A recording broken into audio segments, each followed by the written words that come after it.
According to the 2025 Mid-Year Middle Market Indicator Report, one of the biggest challenges facing mid-sized companies is supply chain resilience and risk.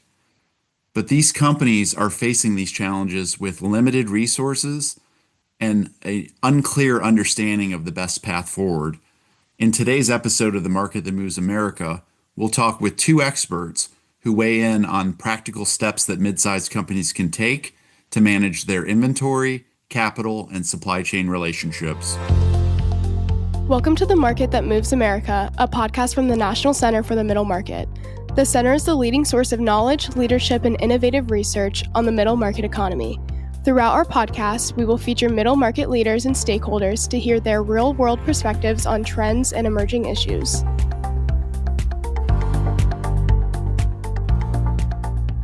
Welcome to The Market That Moves America. My name is Doug Farron, Executive Director of the National Center for the Middle Market, located at The Ohio State University Fisher College of Business.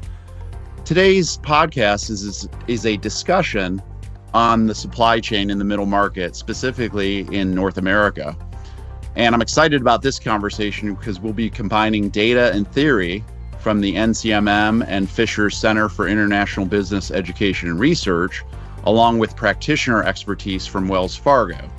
And we're going to explore some of the nuances and complexities facing middle market companies as they think about their global supply chain landscape. Joining me on today's episode is Mike Knemeyer, Professor of Logistics, as well as the Academic Director for Fisher's Cyber.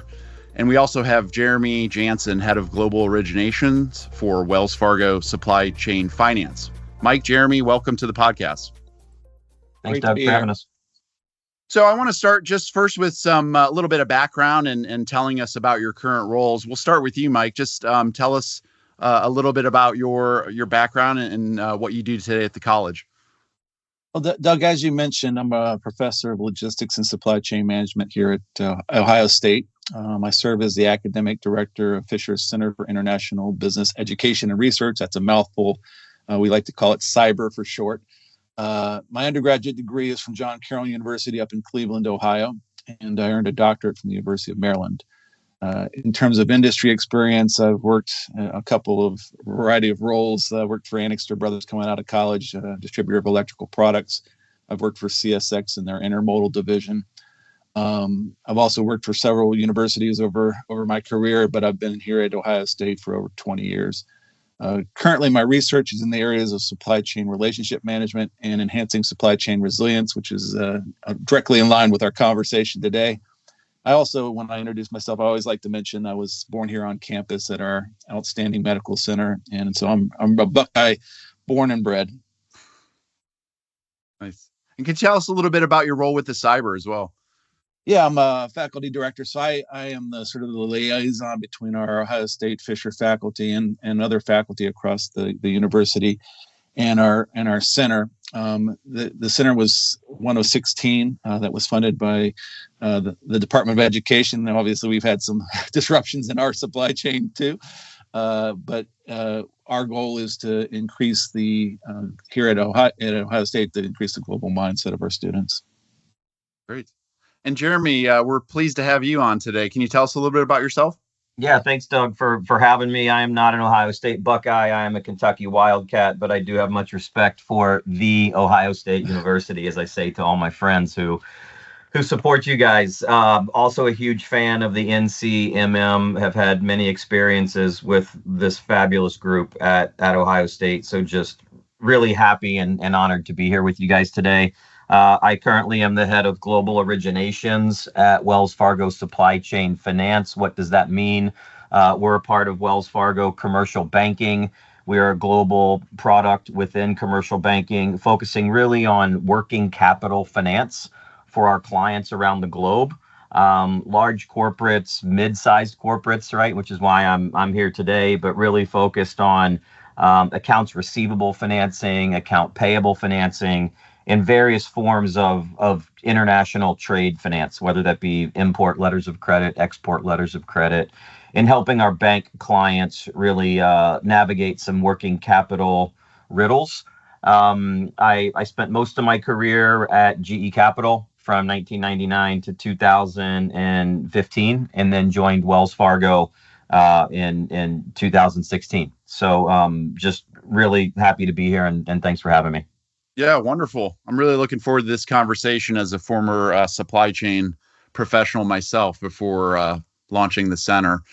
So our middle market indicator, which is our probably most well-known and followed ongoing research on the middle market, we recently published our mid-year 2025 report this past July, and clearly we see some ongoing issues and concerns with middle market companies around things like interest rates, regulations, and trade policy, and as well as the impact that has on the supply chain. So, of course, we're seeing heightened concerns around the risks of supply chain disruptions, how companies are planning inventory. So I want to start with Mike on this one, and then Jeremy, I'd be curious to hear what you're seeing with clients. But how are middle market companies kind of thinking about their ordering strategy, or how they can manage both inventory and costs in such a some constantly changing environment? We'll start with Mike, and then I'd like Jeremy to kind of chime in on that. Sure thing. In my view, you think about the world, it's more connected today than it's ever been in history. And in things like emerging technologies such as AI, which we've invested in, are focusing on big time here at Ohio State, are making it much easier for firms to conduct business, not only domestically but internationally. And that holds true for middle market firms also. This collaboration across borders, it provides great opportunities for companies, and even in an uncertain world. And I'm a big believer in globalization. That's why I've taken on the role for cyber. I think it's here to stay. Even with all this uncertainty, there's this sort of tendency to think about, getting into sort of a little bit more of a protectionist stance. I think the question for middle market firms is not if they should participate in this environment, this international environment, but how they can do it more successfully. In terms of the strategies I'm seeing around ordering and managing cost, they really are adapting their ordering strategies in response to these increased uncertainty that we're seeing across the environment. Companies are implementing a variety of approaches, and the goal is they maintain that product availability for their customers, but still be very proactive in managing these rising costs to hopefully fight off some of the inflationary effects. In terms of short-term strategies, I see companies have really increased imports ahead of some of this tariff uncertainty. You saw that earlier in the year. I think they're pretty well prepared for the holiday season. There was a lot of front-loading of inventory to protect against spikes in costs. That did lead to some additional warehousing and inventory carrying costs. But you should see good product availability during the holidays. So if you're worried about finding gifts, I think you'll find gifts.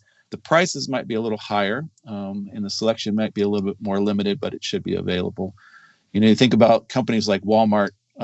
They've really tried to hold off on passing along these increased costs to consumers, but they are starting to implement some targeted pricing increases. I think over the longer term, you're going to see more significant redesigns in terms of ordering strategies. You're going to see some shifts in supply chain design to try to reduce exposure to these high tariff origins. And this difficulty surrounding this uncertainty has really been tough on companies. And it's always thinking about where, when, and to what level these tariffs are going to be implemented. And I think the dust is starting to settle. There should be hopefully some more stability in terms of clarity of what the agreements are. I know there's some judicial rulings that are out there, but I continue to think there's a bright future for globalization. And you still see companies sort of mixing the short and long-term strategies to kind of address the challenges they're facing. Jeremy, are you seeing similar actions taking place? Yeah, there's a lot of similarities, and I think Mike really outlined it well. I would just add maybe two or three things. Specifically the supply chain itself. When you think of logistics and indications of supply chain health, it's in a pretty good spot, right? Whether it's availability at ports, whether it's shipping costs, container availability, things like inventory to sales ratios. So hard data on the supply chain that we follow would suggest that the supply chain overall is healthy. I agree completely with Mike's view on inventory levels. We similarly saw a front loading of purchases from predominantly Asia Pacific in the first 4 months of the year. So that's absolutely accurate. So again, this supply chain is in a good spot from an overall health perspective. Agree on the inventory point, and then specifically to firms adapting their supply chains. You really go back to 2018 when, the U.S. 22 to 23% of all of our imports came from China. That's down to the low teens now, right? So we got a head start on this in 2018, 2019, and diversifying the supply base away from China. You've seen a lot of that shift to Mexico. You've seen a lot of that shift to other Asia Pacific countries, and our clients continuing to focus on how else they can diversify their supply chain to places with perhaps more favorable tariff rates and tariff impacts. It is really a lot of the game planning and the discussions that we see with our clients right now.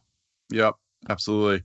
And so another one of the challenges that really stood out in this latest round of our MMI was around just general economic uncertainty, inflation, and so forth. So, Jeremy, knowing that you work with companies on their working capital strategy, what are some of the things that you're seeing prove out to be particularly effective for middle market companies in this type of environment? Yeah, and I think it's important that we balance hard data with soft data, right? Numbers versus opinions. And I think that the good news is the hard data, while yes, we are seeing inflation back into the 2.5% to 3% year over year, for capital goods, inflation is still in the 1% to 2%, right? So the incremental cost of bringing product in from overseas, yes, it's working its way into consumer prices, but in a 1% to 2% manner, right?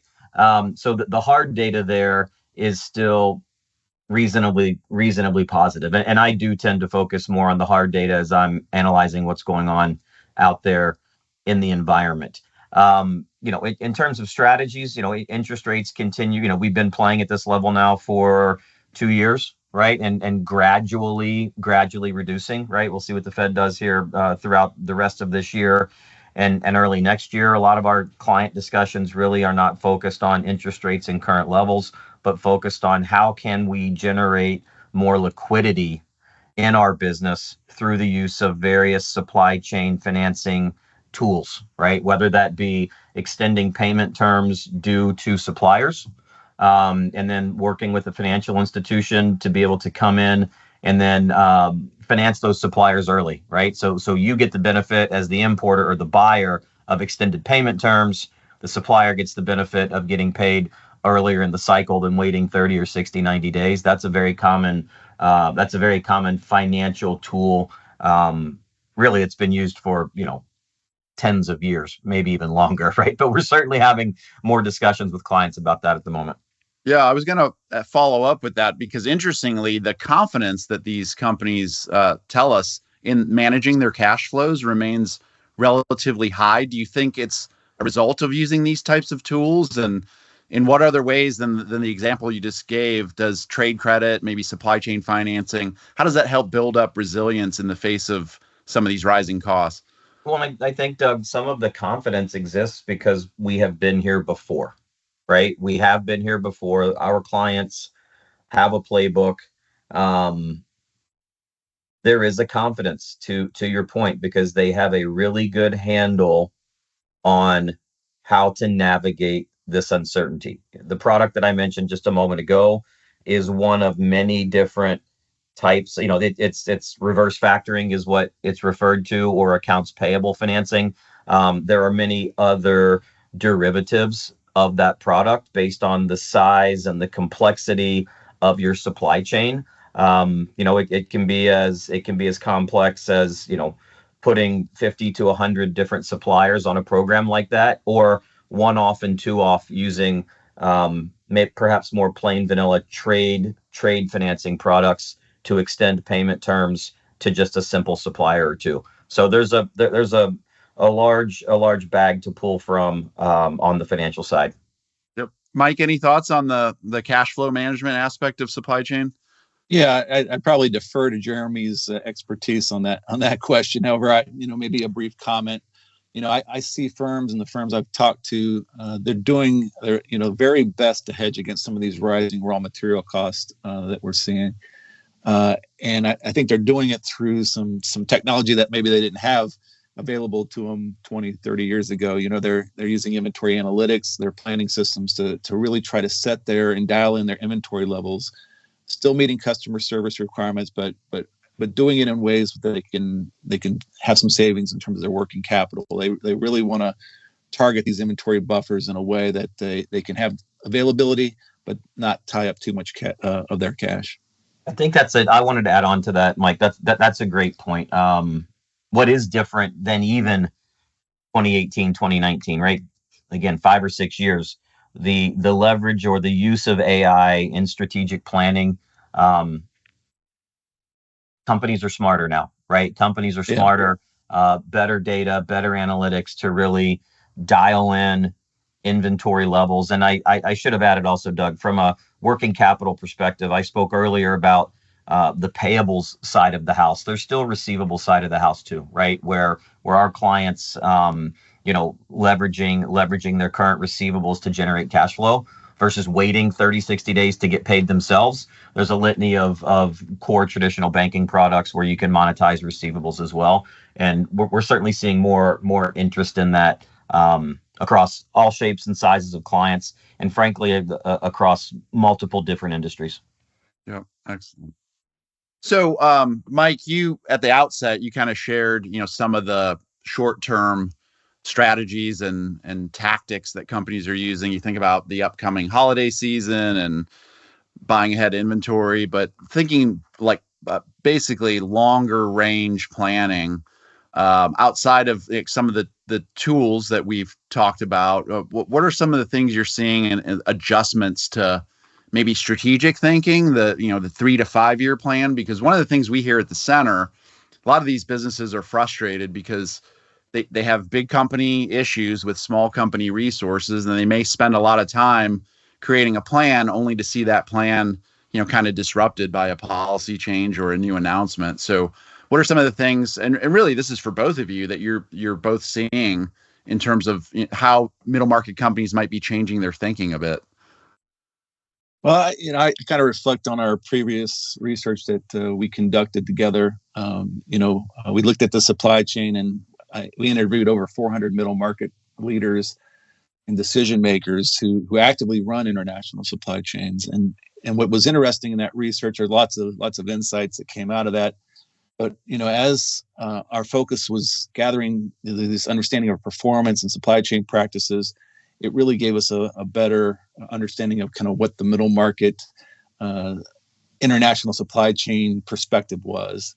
And what we found was that these international supply chains introduce complexity, they introduce new risks, it leads to disruptions, and this has happened frequently for middle market companies.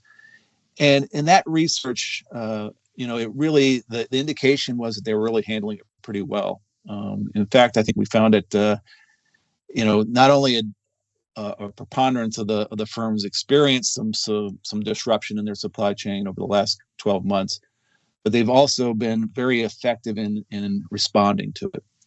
Whether it's geopolitical risk or natural disasters, production disruptions, all these common issues that we're facing in today's environment, the middle market firms indicated that they were handling these and they didn't feel like they were having a major impact.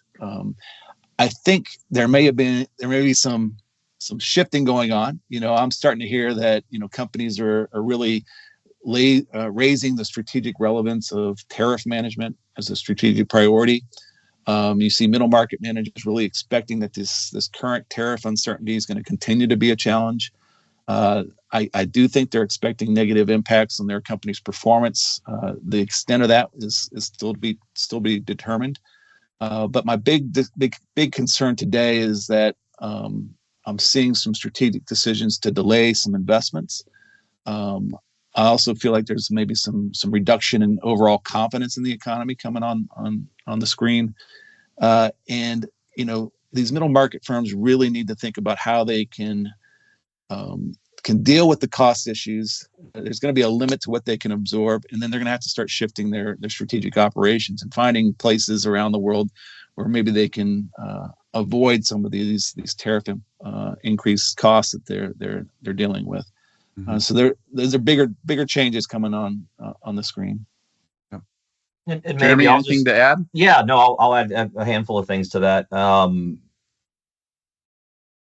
Our clients, middle market companies, large companies, they get smarter every time, right? And whether it's a port closure, whether it's COVID, whether it's a bridge collapse, whether it's tariffs and needing to transition your supply chain, they learn every single time and they make adjustments to it, right? So as time marches on, I use the term playbook a few times, their playbook gets deeper, right? And more complex. And that's a good thing. We see clients really staying on top of it, right? To Mike's point, this uncertainty is here to stay. It's not something you can hide from or hope away. It's here, and we see clients really staying on top of it. We see clients self-advocating, right, in certain markets, which is a big deal, right? And what we haven't really touched base on yet is the resiliency of the consumer, right? The resiliency of the US consumer is frankly quite amazing. And when you look at data around retail sales and, nearly every category continuing to be up year over year, and yes, there is some price adjustment in there, right, on a dollar basis, but the US consumer remains incredibly resilient. And I think you come back to our points a few minutes ago about some of the confidence that mid-sized business, small business, even larger business have. A lot of that's due to the resiliency of the consumer, right? People are still spending money. And the hard data tells us that, and it's really a good story. The question is how deep is that well? I think, right, coming off of COVID, there was so much pent up savings that people were using, right, to still keep the economy going. And those amounts have certainly been reduced over the last 2.5 years, but the consumer still remains incredibly resilient. This has been a great discussion around thinking about the issues and tactics and broader strategies. But given how you and your team, Jeremy, work with these businesses, do you have like an example you might be willing to share? We don't need to know the company, but NCMM loves talking about case studies, and we see all the time. Yeah, I mean, let's just make one up that's very okay. Yeah, simple and real, right? Let's say that you're a middle market company here, and you're importing hundreds of millions of dollars a year of product from another foreign jurisdiction. The environment is such that it becomes incredibly challenging for you to continue to import from the same location. So you need to go find a new supplier in a new place where perhaps it's more economically feasible for you to import from this new place. And you work out a deal with this new supplier to buy even perhaps more than you need in the moment, right? Because you want to capture that supply that this supplier has in an uncertain environment. So, you can use a type of financing tool where, you simply just stretch out the payment terms, right? You're going to buy more, and instead of paying in 30 or 60 days, maybe you as the importer are going to pay in 90 or 120 days. The financial technology exists to do that. Now, the supplier maybe isn't crazy about that idea because they'd like to get paid in their 30 or 60 days. So you bring a financing institution into the middle of it. The financing institution pays the supplier as soon as the buyer approves that invoice. The supplier gets paid. So they're paid in 15, 20 days. but then the importer gets the full benefit of 120 days on the other side to manage their working capital. And you could plug and play 1,000 different importers and two or 20,000 different suppliers to make that work, Doug. But that's a very simple example of how you can leverage a supply chain finance product or program to increase liquidity and working capital for a buyer and also increase liquidity for the supplier. And we're seeing a lot of that now, right? We are seeing a significant increase in our supply chain finance program utilization. We set up these programs with domestic clients. You have a facility amount, and sometimes it's fully utilized and sometimes it's not utilized at all. We see increased utilization in this moment because of the uncertainty and the ability to generate working capital. Right. Yeah, that's a great example. So as we close the conversation out today, I wanted to ask both of you to share maybe some tips or advice that you would give to a middle market business owner or CEO, somebody who is responsible for thinking about these issues, but maybe struggling. Maybe they're not far ahead or leveraging some of these tools and tactics. But I'm going to start with you, Mike. What advice would you give to a middle market leader on how to think about navigating some of these supply chain issues? Yeah, I might circle back a little bit to that previous question and then make a comment about moving forward, if that's okay. Yeah. Because I think I was sort of thinking about some companies and how they're dealing with these challenges, and one company that I've been keeping an eye on is Crocs, and they've been dealing with this uncertainty in some really interesting ways. They responded, to tariffs not only through adjusting their supply chain strategies, but adjusting their pricing strategies. In terms of pricing, they're using targeted price increases to address those tariff impacts. But they're also shifting their overall strategy, going to a higher price level, but lower volume strategy. So they're making the changes to their overall business strategy. In terms of their supply chain, they've been trying to, again, like Jeremy mentioned, there's been a lot of movement away from China and reliance on China. They've grown Vietnam, trying to reduce their inventory levels and constantly looking for ways to cut costs. But the comment I wanted to make to sort of tie this back to your last question was, Crocs has just hired a new CFO, and that CFO has a really strong background in supply chain. And one of the things we've seen ever since COVID is this relationship between finance and supply chain being much stronger than it ever was. And I see this, more and more in companies that you have to walk hand in hand those two areas of the business, have a good, strong financial understanding, use the powerful tools that are out there, like from companies like Wells Fargo, and Jeremy, highlighted those, but also have that supply chain leadership that aligns with those tools. So if I had to think about, some advice, I'd remind them, that they're not alone. Middle market firms are not alone in facing these uncertainties. All companies, no matter their size, operate in these things, these networks of relationships we call supply chains. But I would push them, to not look at these problems as problems, but to say, this could be an opportunity. If we can coordinate our efforts more effectively across our network of key suppliers and customers, we really can use this as an opportunity to create competitive advantage. And I think companies working with other members of their supply chain, and also realizing that there's these organizations like National Center for Middle Market that can provide insights to help them navigate the challenges, utilize those resources as you develop your strategies. Yeah, Jeremy, over to you. Yeah, I'll use a football term since we're here with The Ohio State University. Keep your head on the swivel, right? Be aware of your surroundings. Understand deeply what is going on, not only with tariffs generally, but economic policy. Have people inside your organization who are extremely focused on this, maybe not just designated, but dedicated to thinking about it. Be proactive. Be an advocate for yourself and for your company. And I would say talk to your peers, right? We're all in this together. Many, regardless of the industry, there are groups that form, right? Don't know if you want to call it a help group or a support group, but there are groups that are formed, and, together we're smarter, always, right? I always believe that. talk to your peers, talk to your competitors, see what they're doing, right? Share the knowledge would be a really simple way that I'd like for people to think about it. Yeah, wonderful. Well, Mike and Jeremy, this has been just such a timely, relevant, and interesting conversation. So I appreciate you both for joining me today. Thanks for having us. I appreciate it. Thanks, Mike. I appreciate you, and it was great to hear your perspective, Jeremy. I learned a lot. Thanks. You too. Thanks, guys.